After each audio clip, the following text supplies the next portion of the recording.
Home inspection and appraisal, two different things. Home inspection period on a traditional sale, on average, is about 10 days. That's usually what most realtors write. That's what most of us write in a contract. However, if I'm in summertime, I'll write 12, 14 days, sometimes 15. If it's a larger home, I might write a little bit longer. And the reason being is because I need enough time to get any specialized people out there. If the home's older and I know it's going to be messy, need that. That's for the benefit of the buyer to back out. I mean, basically that's an option period, was what they call it in Texas. In Louisiana, we call it a home inspection. And a home inspection is free of charge for a buyer in Louisiana. In Texas, they call it an option period, and you have to pay for the right to have the option to have a back out period, basically, in Texas. So there's two things on that, but anyways, that's for the benefit of the buyer to be able to make sure the property they're buying, whether it's vacant land, commercial property, residential, I don't care what it is, it could be a boat dock, I don't care, to make sure that that is everything that's being represented, to make sure it's gonna fit the uses. Doesn't matter, it's not just down to paying for an inspector to come. Although that's the most common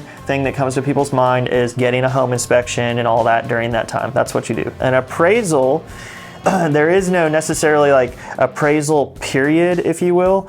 There is a period in the contract. There's a couple of blank spots that are in our contracts that talk about if the appraisal comes in low, the buyer would have X amount of days to provide that low appraisal in a written formal request to reduce the price down to the low value on the appraisal to the seller, and then the seller would have X amount of time to respond to that, let the buyer know are they willing to do it, part of it, or none of it. As far as like the time frame for the average appraisal on an average residential property, I would tell you 7 to 14 days is usually the turn time. It also depends when the lender is notified about ordering the appraisal. It depends on time of year.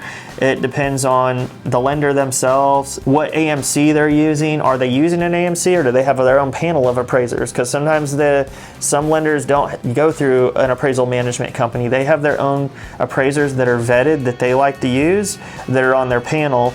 And so that can make a difference with the turn time on all that. Also, another thing, some of the lenders, and this is where creating relationships in the business is good, some of my lenders will pay out of their own pocket, out of their commission, to have the appraisal rushed so that we can meet a deadline to get one of my clients closed quickly, so that this day lines up with the day they close their house, so that everything is seamless, it's back to back, etc. So a lot of stuff that goes in, people don't realize it. Sometimes to get deals done, some of us are putting in our own money to pay people to make stuff happen quicker, to make sure it's seamless, so that our reputations remain real high.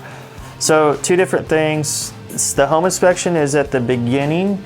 So it's usually you have your home inspection, you complete it. And the reason why we do the home inspection first, or we have an inspection period, or in Texas, an option period first, is because we want to make sure that the buyer is going to buy the property. Once we know that, yep, everything is worked out, any repairs are worked out, then we move on to ordering the appraisal. We want to have the inspection done prior to the appraisal, because we don't want a buyer paying for an appraisal that they don't even need because they're going to back out the property.